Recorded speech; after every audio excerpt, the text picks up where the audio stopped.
जय जवाहर मितान। चलिए आज हम हिंदी कार्टून वीडियो देखने वाले हैं दोस्तों। कहानी मायके की पसंद, ज़बरदस्त कहानी वीडियो है दोस्तों। वीडियो पूरा ज़रूर देखिएगा। इस वीडियो का लिंक आपको डिस्क्रिप्शन बॉक्स में मिल जाएगा दोस्तों, वहां से जाके आप ओरिजिनल वीडियो देख सकते हैं। चलिए दोस्तों वीडियो स्टार्ट करते हैं। मायके की पसंद वर्सेस खुद की पसंद का ससुराल। दोपहर का समय है। रमेश के घर के लिविंग रूम में गायत्री सोफे पर बैठी चाय पी रही होती है। सुषमा उनके पास ही बैठी है और कोमल किचन में काम कर रही है। हमारी बेटी की तो शादी हो गई और वो अपने ससुराल में राज कर रही है। अब अपनी कोमल का भी कुछ सोचिए। वो तो अब घोड़े जैसी लंबी हो गई है। आखिर कब तक इसे घर में बिठा कर रखोगे? अब तो इसकी उम्र भी निकलने लगी है और फिर समाज क्या कहेगा? जवान लड़की अभी तक घर में बैठी है। सही बात है हाँ बहन, तुम बिल्कुल सही कह रही हो। कोमल अब बड़ी हो गई है और हमें भी उसकी चिंता सताने लगी है। रमेश जी, 18 साल के बाद बेटी जब कुंवारी रह जाती है तो उसे घर में रखना सही नहीं होता। समाज की बातें सुनने को मिलती हैं। हमारी बेटी तो फिर भी 23-25 साल की हो गई है। अब तो इसकी शादी करवा ही देनी चाहिए। इसी वजह से तो मैं कह रही हूँ, अब आप कोमल के लिए लड़के देखना शुरू कीजिए। वैसे आपको फिक्र करने की जरूरत नहीं है। जब तक मैं हूँ कोमल के लिए कोई ना कोई हीरा ढूंढ ही लूंगी। बहन, तुम जैसे भी लड़के देखोगी हमें तो सब पसंद होंगे। तुम बस लड़के देखो और हमें बताओ। हम कोमल को अब और ज्यादा दिन घर में नहीं रख सकते। बेटी का अपना घर हो जाए तो पिता को सुकून मिलता है। अरे भाई साहब, आपको क्या लगता है कि आपकी लाडली बेटी के लिए मैंने लड़के नहीं देखे?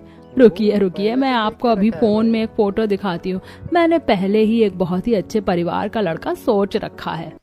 गायत्री अपने पर्स से मोबाइल निकालती है और रमेश को आकाश की फोटो दिखाने लगती है और रमेश को आकाश बहुत पसंद आ जाता है। ये देखिए, ये आकाश है।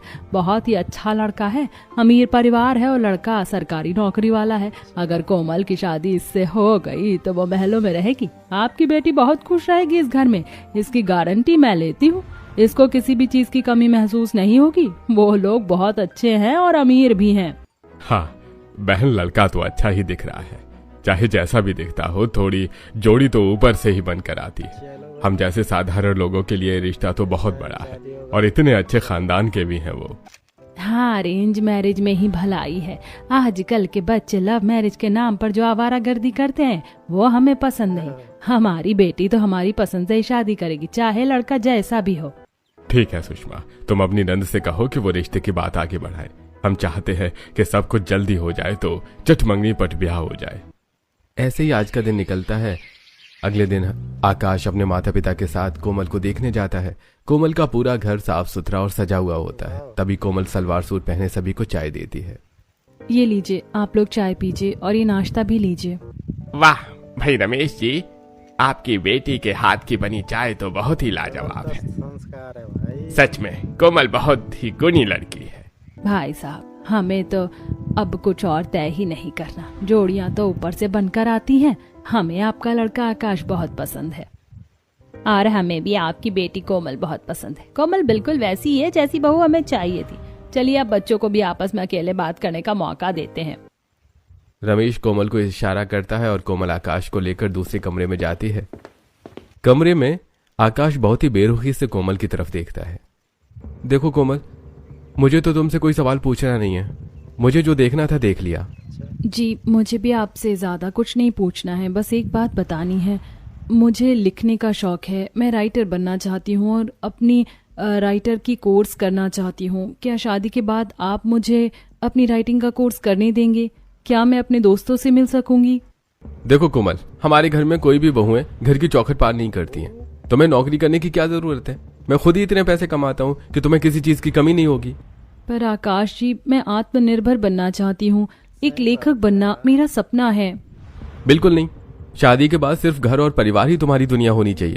और वैसे भी हम बेटियों की कमाई नहीं खाते। ये सब फिजूल की बातें बंद करो। आकाश बिना कोमल का जवाब सुने कमरे से बाहर निकलकर हॉल में आ जाता है। तो भाई रमेश, बच्चों की बात हो गई है। हमारी तरफ से तो रिश्ता बिल्कुल पक्का है और हमारी तरफ से भी रिश्ता पक्का समझिए। हमें बहुत खुशी है कि कोमल इस घर में जा रही है। दहेज और लेन देन की जो भी बात है वो हम फोन पर कर लेंगे। अभी हम चलते हैं। आकाश और उसका परिवार चले जाते हैं। तभी कोमल अपना उदास चेहरा लिए अपने पिता रमेश के पास आती है। पापा, मुझे आपसे कुछ बहुत जरूरी बात करनी है। मुझे ये शादी नहीं करनी। ये तुम क्या कह रही हो कोमल? इतना अच्छा रिश्ता आया है और तुम मना कर रही हो? पापा, आकाश जी बहुत सख्त हैं। उन्होंने अभी से ही मुझे नौकरी करने के लिए मना कर दिया है। मुझे डर है कि शादी के बाद वो मुझे घर से बाहर नहीं निकलने देंगे। प्लीज पापा, ये शादी मत कीजिए। कोमल, मेरी कही हुई बात पत्थर की लकीर होती है। मैंने उन्हें जुबान दे दी है, अब तेरी शादी वहीं होगी। और लड़का अच्छा खासा कमाता है, तुझे वो राइटर वगैरह का काम क्यों करना है? और वैसे भी तू इतनी बड़ी हो गई है, कहीं तेरा बाहर किसी और के साथ चक्कर तो नहीं चल रहा जो तू इतने अच्छे सरकारी नौकरी वाले लड़के को मना कर रही है? नहीं मम्मी, ऐसा कुछ नहीं है। मैं बस अपने सपनों को पूरा करना चाहती हूँ। सपनों की बात छोड़ और शादी की तैयारी कर। हमारे घर की इज्जत का सवाल है। हम जबरदस्ती भी करेंगे तो तेरी भलाई के लिए ही करेंगे, समझी? अब चल, जाकर शादी की तैयारी कर। कुछ दिन बीतते हैं और धूमधाम से शादी की तैयारी होती है। कोमल को उसकी मर्जी के बिना दुल्हन बनाया जाता है। शादी का मंडप सजा हुआ है और फेरे हो रहे हैं। अब वर वधू एक दूसरे को मंगलसूत्र पहनाएं और विवाह संपन्न करें। जैसे ही आकाश मंगलसूत्र उठाता है, रामलाल अचानक उठकर खड़े हो जाते हैं। रुकिए पंडित जी, अभी मंगलसूत्र नहीं पहनाया जाएगा, ये शादी यहीं रोक दीजिए। क्या हुआ भाई? अरे क्या हुआ भाई साहब? अचानक आप शादी क्यों रोक रहे हैं? आपकी सारी डिमांड तो हमने पूरी कर दी है, आपको दहेज भी दे दिया है। रमेश जी, ऐसे बात नहीं चलती। अभी अभी मुझे पता चला है कि मेरे एक दोस्त के बेटे की शादी हुई है और उसे दहेज में शानदार बाइक मिली है। जब तक मेरे बेटे आकाश को भी बाइक नहीं मिलेगी, ये शादी पूरी नहीं होगी। अरे भाई साहब, इतनी सारी तैयारियां हो गई है, मेहमान आए हुए हैं, सिर्फ एक बाइक की वजह से आप शादी रोक देंगे? अरे सही, ये सही नहीं है, ऐसा मत करिए भाई साहब। मैंने कह दिया ना, जब तक बाइक की चाबी मेरे बेटे के हाथ में नहीं होगी तब तक मंगलसूत्र नहीं पहनाया जाएगा। रमेश बहुत घबरा जाता है और वो घर की इज्जत बचाने के लिए अंदर जाता है और 10 लाख रुपए लाता है जो उसने लोन पर लिए थे। वो तुरंत अपने कुछ आदमियों को भेजकर बाइक मंगवाता है। ये लीजिए बाइक की चाबी, मैंने बाइक मंगवा दी है, अब प्लीज मेरी बेटी का मंगलसूत्र पहना दीजिए। चलिए ठीक है, आज हमें बाइक मिल गई है, अब ये शादी पूरी हो सकती है। आकाश, अब रस्म पूरी करो। आकाश कोमल को मंगलसूत्र पहनाता है। शादी की रस्मों के बाद विदाई का समय आता है। कोमल अपने माता पिता से लिपट कर रो रही है। चलिए भाई साहब, अब ये रोना धोना बंद कीजिए, हमें पैसे दीजिए, हमें विदाई करके कोमल को लेकर जाना, मुहूर्त बीता जा रहा है। जी, ये लीजिए विदाई के पैसे।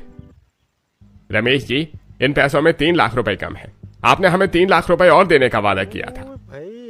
भाई साहब, मेरी बात सुनिए, ये इज्जत की बात है, मेरे पास अभी इतने ही थे। मैं हाथ जोड़ता हूँ, आप कोमल की डोली उठने दीजिए, मैं आपके पूरे 3 लाख रुपए कुछ ही दिनों में आपके घर भिजवा दूंगा। ठीक है, पर याद रखना, जब तक पैसे नहीं आएंगे कोमल को वो इज्जत नहीं मिलेगी। हमें आप पर पूरा विश्वास है, इसलिए अभी हम ले जा रहे हैं। कोमल की विदाई हो जाती है। कोमल अपने ससुराल पहुंचती है और उसका गृह प्रवेश होता है।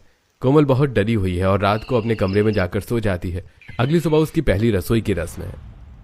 ये कोमल 3 लाख रुपए दहेज में कम लेकर आई है। रमेश ने पैसे तो नहीं दिए, पर मैं इसे वसूलना जानती हूँ। 2 दिन इसे ऐसा परेशान करूंगी कि इसके माता पिता खुद पैसे लेकर यहाँ आएंगे। कोमल रसोई में खाना बनाने की तैयारी कर रही है और वो मिक्सी इस्तेमाल करने की कोशिश करती है। ये क्या कर रही हो? मिक्सी क्यों इस्तेमाल कर रही हो? मम्मी जी, मुझे मसाले पीसने थे इसलिए। दहेज में तो इतने पैसे कम लेकर आई हो और यहाँ बिजली फूकने चली हो। अगर दहेज पूरा लेकर आती तो मिक्सी चलाने की इजाजत देती। अभी बिजली नहीं आ रही, चुपचाप ये मिक्सी बंद करो और हाथ से मसाले पीसो। जी मम्मी जी, मैं हाथ से पीस लेती हूँ। और सुनो, रसोई में खाना नहीं बनेगा। घर के पीछे जो आंगन है वहाँ चूल्हा जल रहा है, जाओ और वहीं चूल्हे पर खाना बनाओ। हमारे यहाँ रस्म है कि पहली रसोई चूल्हे पर ही बनती है।